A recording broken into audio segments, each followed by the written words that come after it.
Muito bem, queridos irmãos,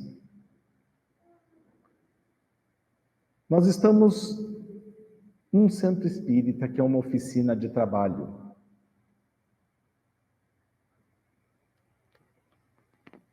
Um lar, escola, um hospital.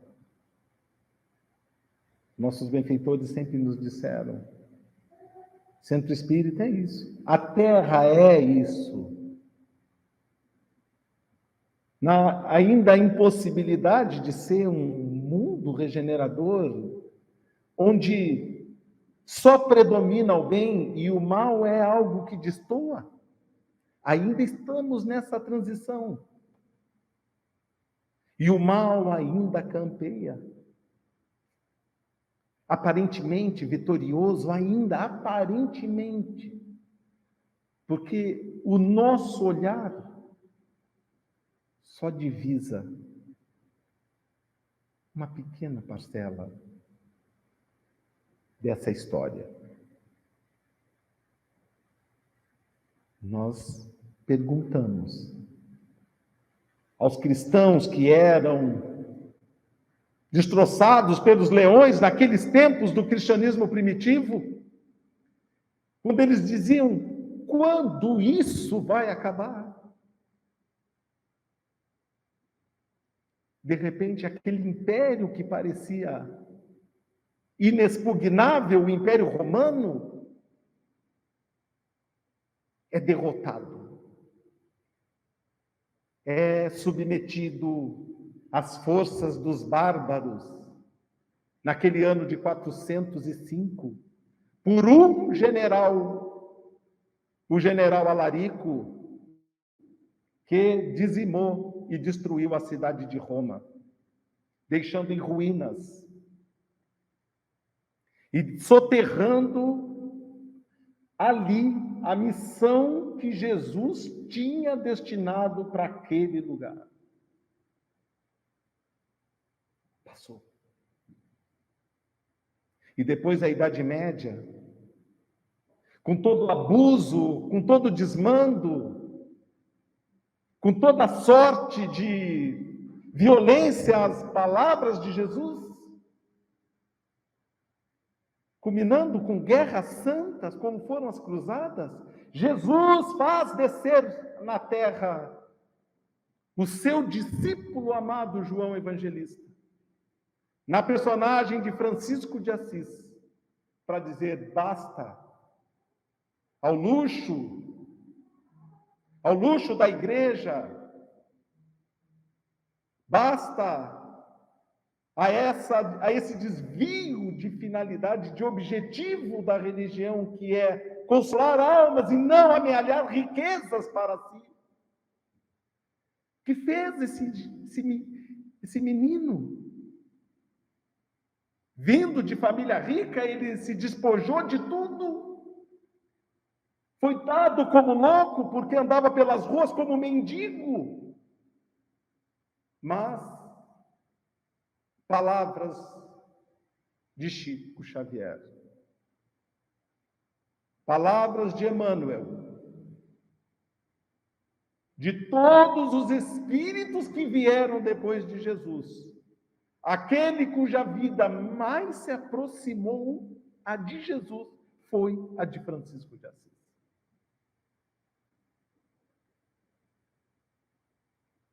Porque ele fez o que Jesus fazia. Com um detalhe: ele era médium de Jesus, Jesus era médium de Deus. Só Jesus tinha a autoridade de dizer para as pessoas: eu quero ser curado. Só ele. Ninguém até hoje tem essa coragem ou essa autoridade. Quando perguntaram para ele: você diz para esse paralítico, perdoados são os teus pecados?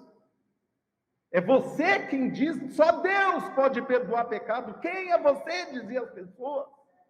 Quando apresentaram aquele paralítico em Cafarnaum, na casa de Simão Pedro. Porque não tinha como chegar, vocês lembram?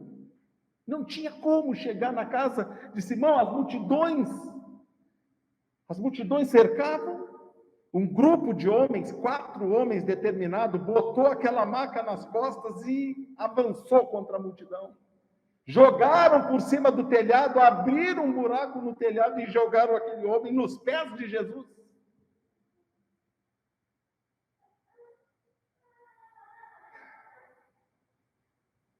Jesus disse: perdoados são os teus pecados. A multidão estremeceu. Quem é ele? Jesus disse: o que é mais fácil para mim dizer? Perdoados são os teus pecados ou levanta-te e anda? Ora, para que vocês saibam da autoridade que o Filho do Homem veio investido na terra. Digo, tome a tua maca, levanta-te e anda. Vai dizer assim, não serve perdoar pecado? Então vai por mim aqui, eu mando, eu te ordeno. E aquele homem, no livro Primícias do Reino, psicografia de Divaldo Franco, ditado pelo espírito Amélia Rodrigues, ela descreve como foi essa cura. Aquele homem ouviu uma voz de comando, imperiosa, ele não teve outra coisa a fazer, os braços se mexiam, mesmo que ele não queria as pernas, e ele num pulo estava em pé.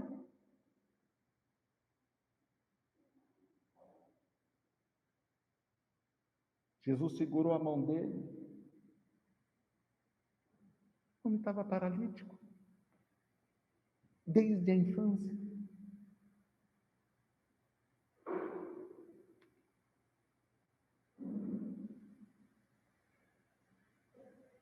Presente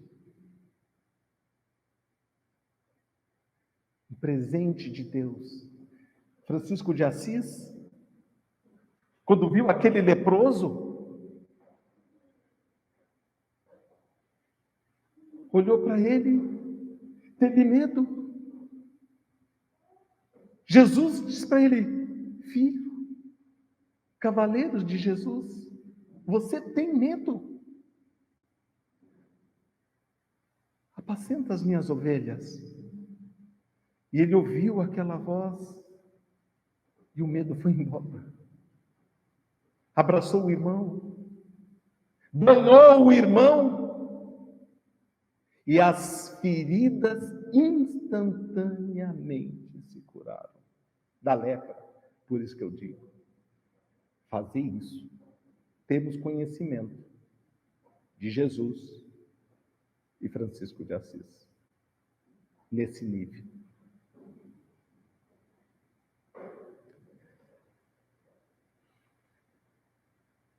Depois, os desvios, das cobranças das indulgências. Eu pequei, eu faço a doação para a igreja e os meus pecados estão perdoados. Era assim. E foi por isso que surgiu o movimento de reformar, de protestar, com Martinho Lutero em 1525. A reforma protestante. A revolta contra a cobrança das indulgências. Mas o tema dessa noite hoje fala em dar de graça o que de graça recebestes. Nós não vamos estar aqui falando dos nossos irmãos de outras religiões, que isso foi conta do passado. Quantas obras de benemerência nós temos hoje na Igreja Católica ou em outras igrejas, em outras religiões, reconhecidamente benemerência, que está longe desse passado tenebroso, de desvios, que abraçam as pessoas tomadas pela droga, que fazem obras sociais, de sopa, de roupa, como nós fazemos aqui, que labutam incansavelmente nas noites frias como essa, levando sopa, levando roupa, levando um caldo quente Para os moradores de rua? Não. Não somos dos que falam dos outros. Dos que bem servem a Deus, todos são trabalhadores de Jesus. Mas nós vamos olhar hoje para dentro de nós, das pessoas que ousam ainda tirar proveito para si mesmo do sofrimento e da credulidade desesperadora de muitos que estão na dor.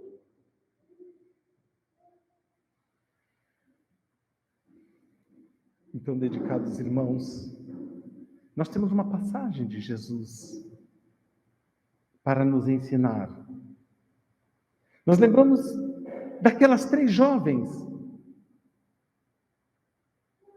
que deu início a essa epopeia do Espiritismo em 1848, que eu já contei tantas vezes aqui. As irmãs Fox, que foram preceptoras do movimento das mesas girantes e das comunicações com os espíritos, que chamou a atenção de Allan Kardec e que o colocou como o autor dessa doutrina, a doutrina espírita. No final da vida delas,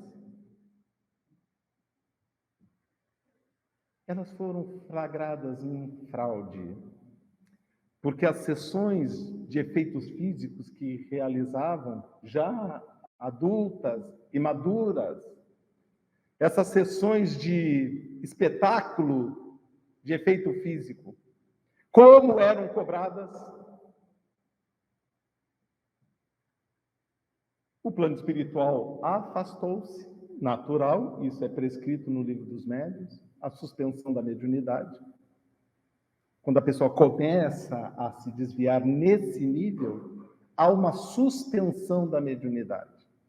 Obviamente que as pessoas que vivem disso não querem perder a oportunidade de continuar explorando. Então mentem, inventam, ludibriam, simulam, como Allan Kardec estudou no Livro dos Médiuns, o charlatanismo. E elas foram, como os espíritos se afastaram e os fenômenos não aconteciam, elas foram flagradas na fraude. Descobriram os truques que antes não era necessário.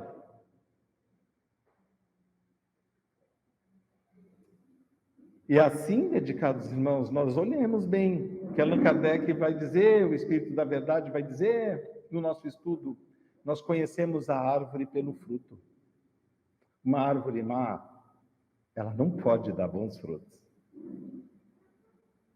E uma árvore boa não pode dar maus frutos. Portanto, olhai os frutos para que a gente conheça a árvore.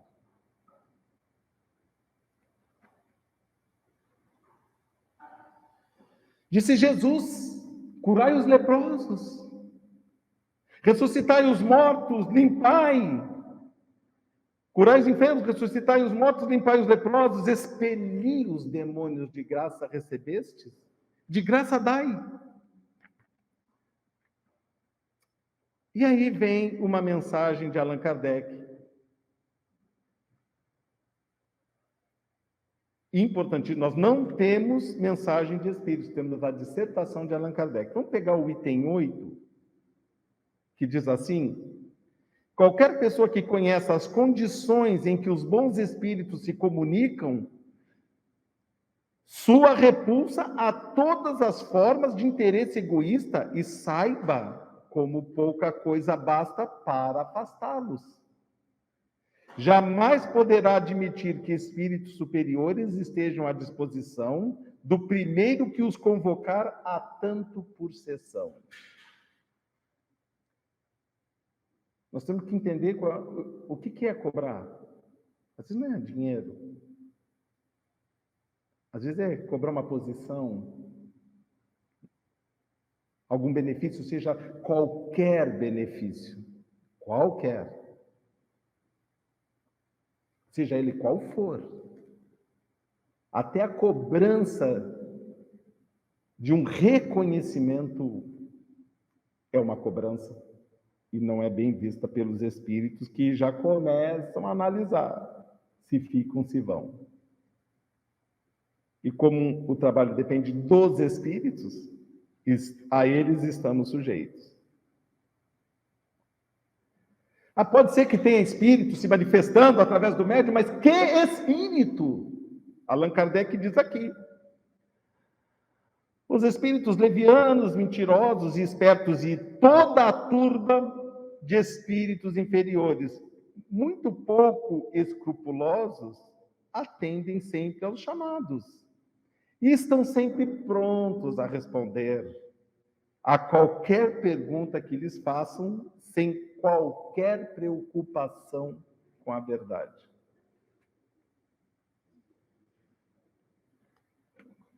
Eu vou dizer uma história para vocês aqui do nosso querido professor Langerton. Ele foi convidado para inaugurar um centro espírita, não para inaugurar, mas para participar de uma reunião mediúnica. Como Langerton era aluno, era trabalhador do Centro Espírita do Médium, Francisco Cândido Xavier, o Grupo Espírita da Prece, uma mediunidade reconhecida, esses irmãos, sabendo que ele estava em Belo Horizonte, convidou para lá participar da reunião mediúnica. E ele foi. Chegou lá no centro, a pessoa apresentou o grupo de médiuns, 10 médiuns, sentaram na mesa e começou a reunião. Isso ele contando para nós. Gilmar, você ouviu essa história? Senhor. E começou a reunião. Incorporou um espírito no médium. A mesa queria virar com o médium tentando virar a mesa. Ela não estava tentando virar sozinha, não era fenômeno, não. Era agitação mesmo. E o Langerton disse que ele até se afastou um pouquinho, porque perigava cair em cima dele. Aí o outro incorpora a cadeira, começa a ir para lá e para cá, violência, e aquela coisa, e parecia que era uma disputa de quem fazia tremer mais aquela mesa. Terminou a reunião.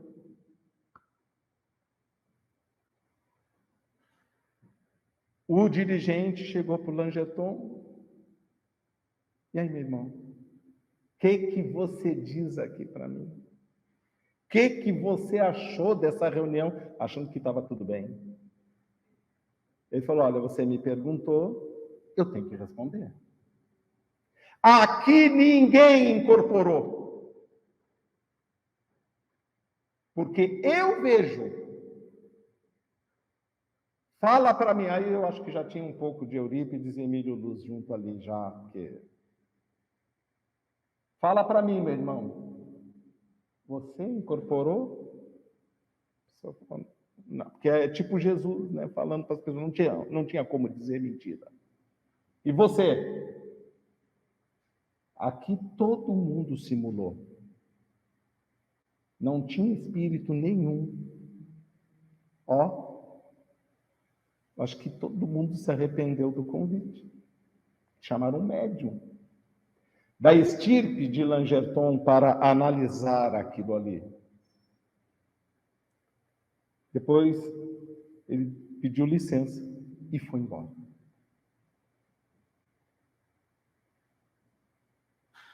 E não sabemos o que aconteceu dali para frente. Não é uma lição para nós, num centro espírita, 10 pessoas, e ninguém era médium. E antes, como é que não estava sendo aquilo lá?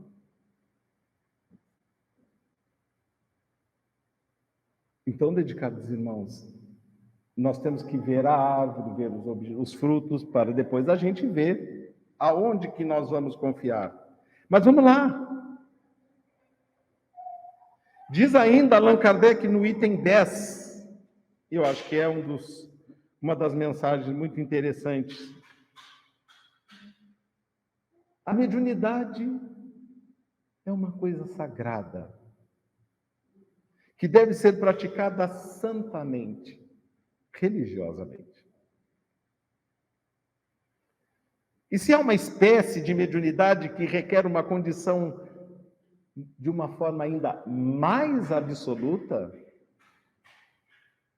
é a mediunidade curadora. Por que ele fez um destaque à mediunidade curadora, dedicados irmãos? Por que o psicógrafo do livro ali, pessoa que está inventando um livro, vamos dizer assim, está um pouco abaixo da gravidade de quem mente na cura, de quem engana e de quem explora? Porque é algo muito sórdido você explorar o sofrimento de alguém com a promessa, iludibriar, enganar e não representar Jesus no momento de dor. Porque as pessoas que sofrem estão sendo observadas constantemente por Jesus.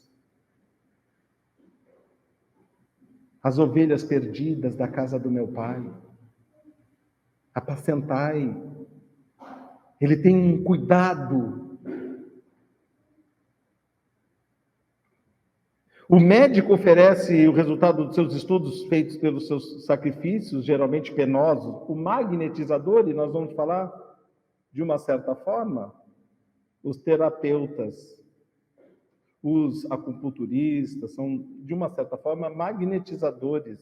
Os terapeutas orientais podem colocar preço a isso. Agora, o médium não. O médium, ele é intermediário, ele não tem absolutamente nada dele, a não ser o tempo. O médium curador transmite o fluido salutar dos bons espíritos e não tem direito de vendê-lo. Jesus e os seus apóstolos, embora pobres, não cobravam as curas que operavam. Que aquele, pois, que não tem do que viver, procure outro recurso que não seja na mediunidade. E que não lhe consagre, ser necessário, senão o tempo que dispor materialmente. E aqui é uma observação muito grande. Uma grande observação. Vejam, para que depois um dia a gente não diga, Senhor, eu entreguei minha vida para você e olha o que está acontecendo comigo. Está aqui, só doe o tempo que tu dispor. Se você só tem um dia na semana, é esse dia. Para não correr o risco de achar que eu preciso ganhar um pouco para me manter. Vejam o que ele diz. Os espíritos levarão em conta o seu devotamento e o seu sacrifício. Se for de 1 minuto, de 1 hora, de um dia, de uma semana, seja o que for.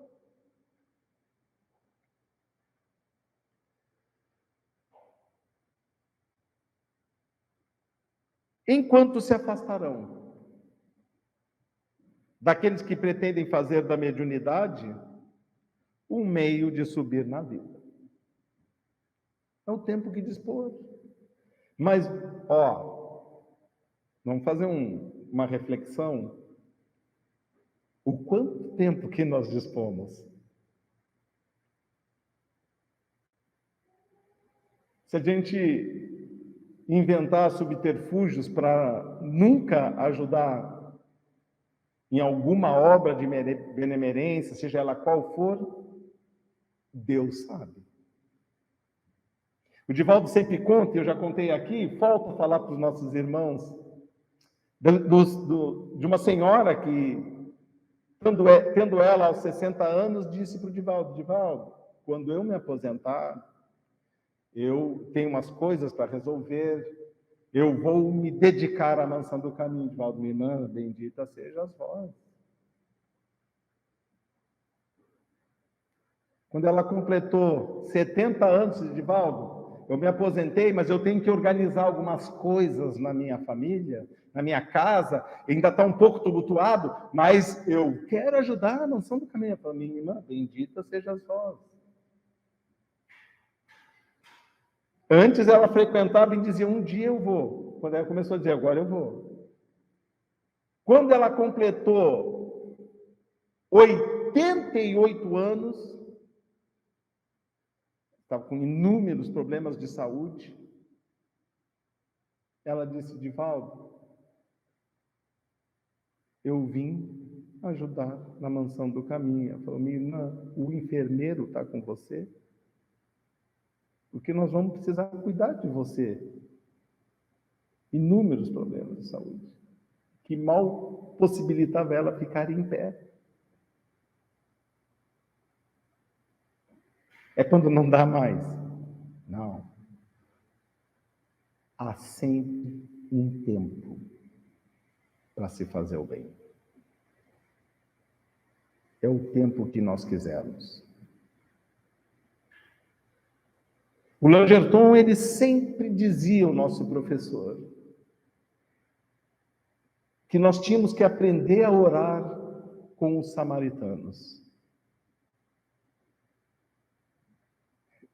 Era muitíssimo desafiador para nós, e eu garanto para vocês, garanto não, eu confesso para vocês, que eu ainda não estou atendendo a esse nível. Porque o samaritano passa às 2h da manhã em caravanas para socorrer as pessoas. Ele acordava de madrugada e ficava orando com os samaritanos. Para mostrar que nós estamos longe ainda do nosso professor. E quando ele fazia isso, obviamente, ele orava para os samaritanos ajudar as pessoas e os samaritanos cuidavam dele também. Ele integrava essa corrente de trabalhadores dos samaritanos. Nós temos esses exemplos, essas pessoas que estiveram conosco. A necessidade que esse homem tinha, ele era um funcionário do Ministério das Minas e Energia. Ele aposentou com 42 anos de trabalho. Por que ele não aposentou sendo um funcionário público, como ele era? Concursado, né? Eu já contei a história da prova que ele fez. Para poder ser admitido como funcionário do governo, ele participou de uma prova. E os espíritos Eurípides Barçanufo e Emílio Luz fizeram uma cola santa para ele. Porque ele precisava passar em primeiro lugar e estava disputando com 100 pessoas, 100 universitários, para aquela vaga no Ministério das Minas e Energias, na questão da paleontologia. Se ele não fosse admitido, ele teria que deixar Peirópolis, porque ele ia ter que trabalhar em algum outro lugar, ou expor a família a uma grande necessidade. Para dizer que Deus sabe cuidar da gente, que não precisamos ter medo. Digno é o trabalhador do seu salário, disse Jesus.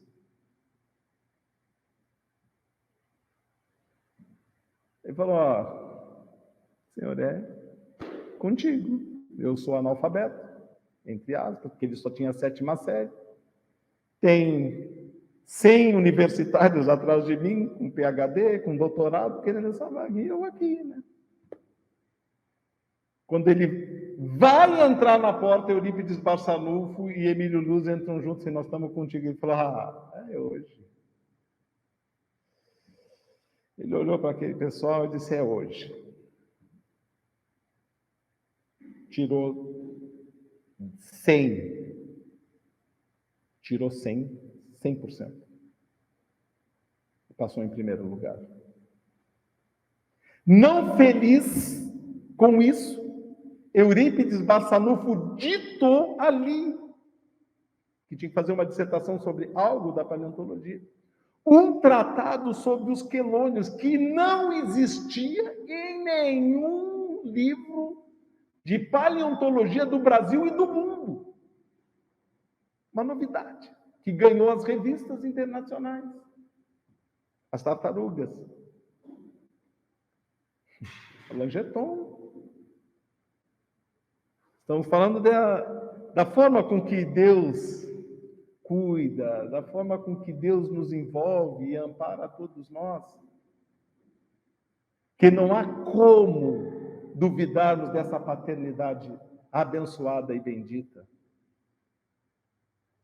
E nós vemos tantas vezes o Chico contar os casos do socorro que chegou na última hora, de Eurípides Barçanufo, que ele dizia a dama de branco. Quem que era a dama de branco? Ele estava lá sem dinheiro, precisando comprar remédio, precisando botar recursos no colégio Allan Kardec, e as pessoas, a Amália Ferreira, que era secretária, entrava em parafuso, porque ela sabia das dívidas. Aí Eurípides falou assim, a dama de branco passou por aqui. Ele já sabia que ia vir ajuda. Quem que era a dama de branco? Era um espírito benfeitor que vinha anunciar. Tenha fé, meu irmão. A dama de branco passava e chegava a doação e ele comprava os remédios. Ele convertia sempre tudo. O seu pai, que era um trabalhador também, um funcionário, um comerciante, dava tudo por aquele filho. Tudo, não tinha, ninguém tinha luxo ali. Ganhou remédio, comprava remédio. E o Eurípides Barçanufo, não é porque ele fazia os remédios gratuitos que ele comprava as coisas de qualidade ruim. Ele comprava numa das casas da melhor qualidade de São Paulo, pagava o dinheiro que tinha que pagar, mas ele dizia, para Deus, o melhor. Porque a gente, quando vai dar para o centro, às vezes uma roupa já não serve para mais, nem para, às vezes, não serve nem para pano de chão. Por que para o centro pior? Não. Para o centro, para Deus, o melhor.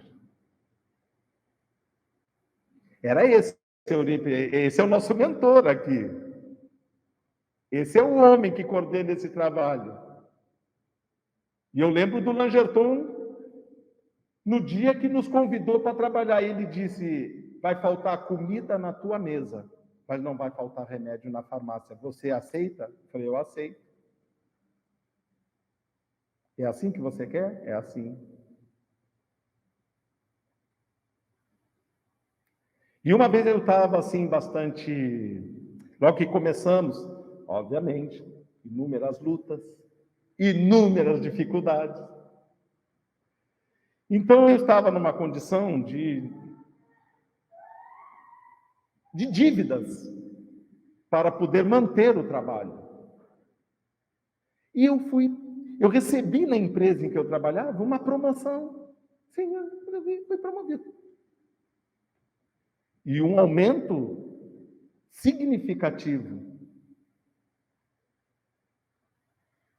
E aí, feliz, nossa, que bom, né? Estou feliz, fui promovido, né? Minha primeira promoção, 1992, uma promoção, a primeira promoção que eu ganhei, aumento de salário, meu Deus, estava pensando o que eu ia fazer já de mudança, de coisas na vida, né? Quem sabe comprar um carro. Mas tinha um estágio em Peirópolis. E lá vai o Geraldo para Peirópolis com o Langerton. E aí as pessoas começaram a falar das lutas, das dificuldades, e eu contando também as dificuldades, porque nós estamos também lutando e batalhando. E o Langerton vira para o grupo que estava sentado no jantar, na casa dele. O jantar, vocês não pensam que é Não, era sentado no chão. Não tinha mesa não ali. Eu falei, olha, pessoal, vou dizer uma coisa, quando é necessário, Jesus até manda um aumento de salário para as pessoas, que passam a ganhar de R$ 700, passa a ganhar R$ 900. Dá um exemplo aqui. Ele falou exatamente o salário que eu estava com o salário que eu fiquei. Entenderam como Deus ajuda? Eu entendi que a promoção era para o trabalho, não era para mim.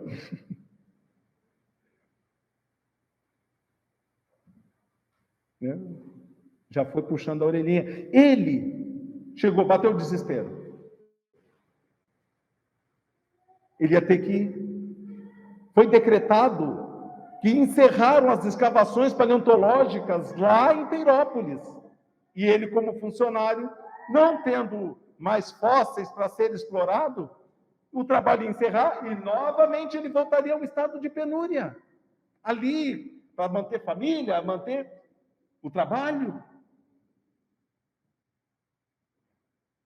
Ele fez a oração, Senhor, de novo, é contigo. E nisso Eurípides Barçanufo aparece para ele. O que foi? É que acabou aqui a exploração dos fósseis e eu vou ter que parar o trabalho. Ele falou, não, pega a enxada, a pá e vem comigo. E ele saiu caminhando, com Eurípides Barçanufo na frente. Caminharam quilômetros. Eurípides parou e disse, pode cavar aqui. Ele pegou a enxada, começou a cavar. E saiu uma escama de peixe de 150 milhões de anos. E um sítio arqueológico, paleontológico, que ficou por muitos e muitos anos dando trabalho para ele. Isso foi contado no Anuário Espírita, no Instituto de Difusão Espírita de Araras, de 1990. Fósseis são encontrados em Peirópolis com a ajuda dos espíritos.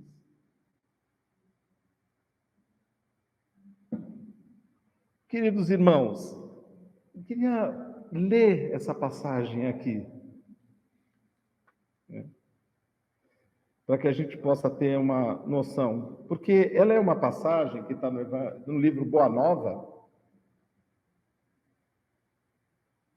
psicografia do médium Francisco Cândido Xavier. Jesus reuniu os discípulos para dar aquelas recomendações que a gente conhece.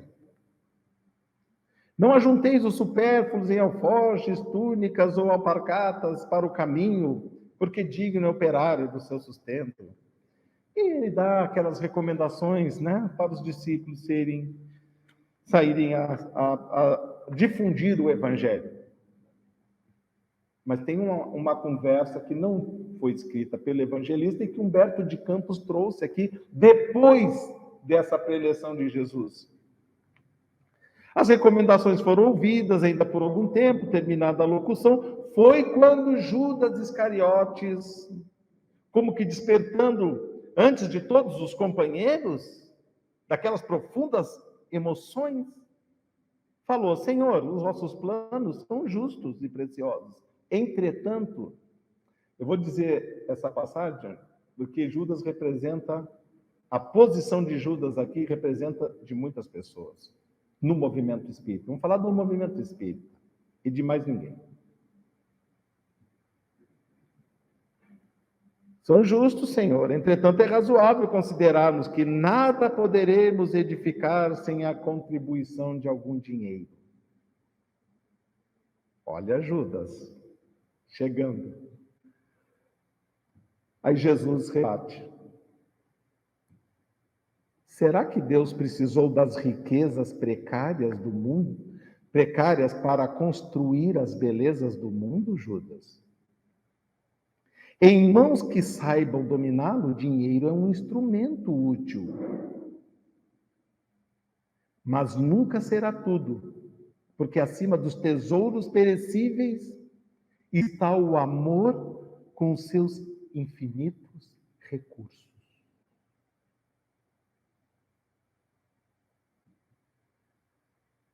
Se eu fosse Judas, eu já encerrava ali a conversa.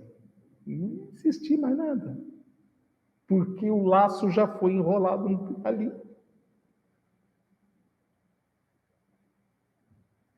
No entanto, Judas, disse Jesus, embora eu não tenha qualquer moeda no mundo, não posso desprezar o alvitre dos que contribuíram comigo para a edificação do meu Pai, do Espírito das criaturas. Põe em prática a tua lembrança.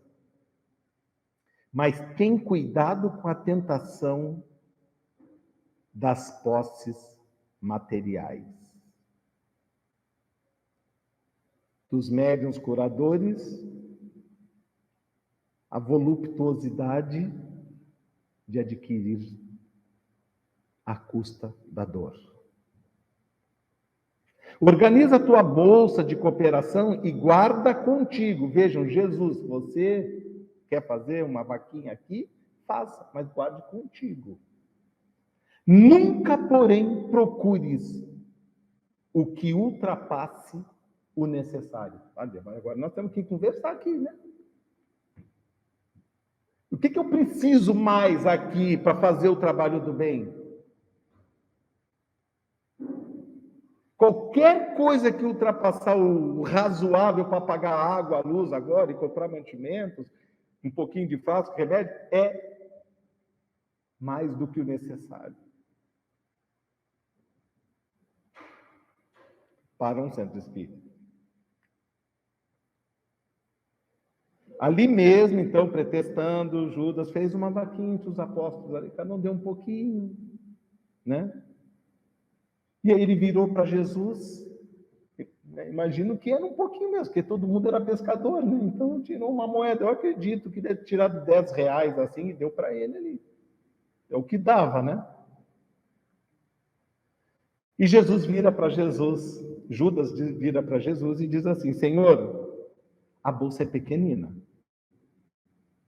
mas constitui o primeiro passo para que se possa realizar alguma coisa. Jesus fitou-o, serenamente retrucou em tom profético: sim, Judas, a bolsa é pequenina, contudo permita a Deus que tu nunca sucumbas a seu peso.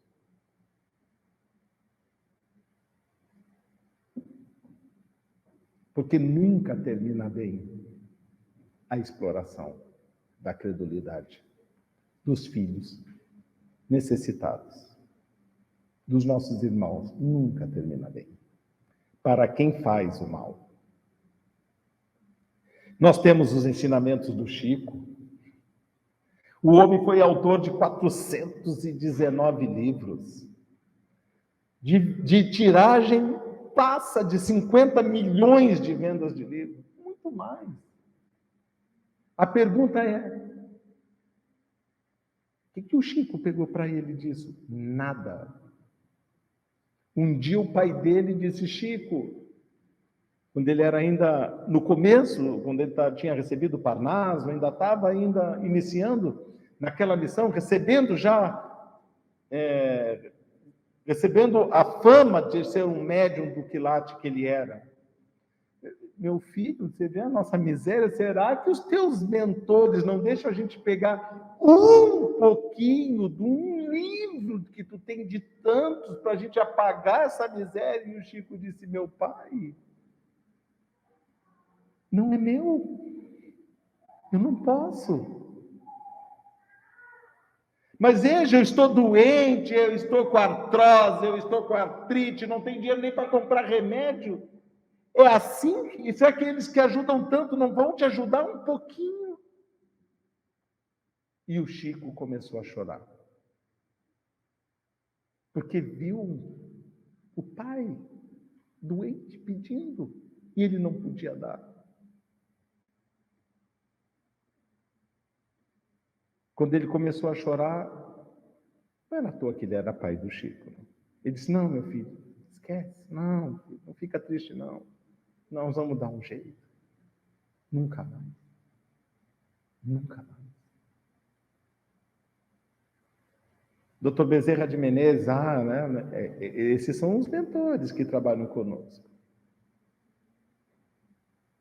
A mulher chegou, ele já vivia, ele era médico, mas já estava na miséria, na extrema pobreza.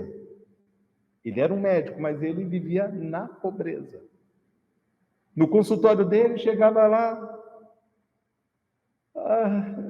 eu vim consultar, não posso pagar, o filho está doente, ele vira para a secretária. O que eu tenho hoje? Ele falou, nada, você já deu tudo. Não tem nada. E a mãe ali, eu não tenho remédio para comprar, não tenho dinheiro para comprar remédio, meu filho está doente, doutor, eu não tenho o que comer em casa. A secretária disse que não tinha mais nada. A esposa dele já tinha falado, você dá tudo e nós aqui passamos fome. Ele olhou o anel de formatura dele de ouro, com uma esmeralda, arrancou do dedo, deu para a mulher e disse, vai lá no farmacêutico, entrega isso, pede o troco, vai e compra o que tu precisa para comer. São esses espíritos que estão conosco, que estão assim nos observando como que nós nos comportamos nesse trabalho. Nunca vai faltar. Porque as glórias do céu estão reservadas para aqueles que são fiéis até o fim, mas até o fim. Os que nunca sucumbem. Não temos a menor dúvida que muitas vezes a vida de pessoas como o Chico, que foi paga com as dores do corpo que ele tinha, inúmeras. Vocês lembram quando fizeram a reportagem que ele estava para morrer no hospital, naquele ano? E todo mundo viu o Chico estar lá com uma pneumonia incurável, e a câmera filmando a janela do quarto do hospital onde ele estava, e um raio de luz entrou. E um raio de luz entrou dentro da janela. Todos lembram dessa passagem, né? Perguntaram para ele, o que foi aquilo, Chico? A Lívia, a esposa do Públio Lentulus, é que fez uma prece para mim. Depois daquele raio de luz, ele ficou bom e foi para casa. Uma vez ele estava muito doente, o Chico, muito doente. Também, então a vida dele era da doença, né? Mas ele superava a doença. Estava na cama ali para morrer. Angina. E ele olha na janela do quarto dele uma estrela brilhando. Ele falou, não, eu estou alucinando. Tá sol, e essa estrela brilhando, e aquele raio entrando daquela estrela pela janela, e começou a aquecer o corpo dele, começou a dissolver tudo que ele tinha de ruim.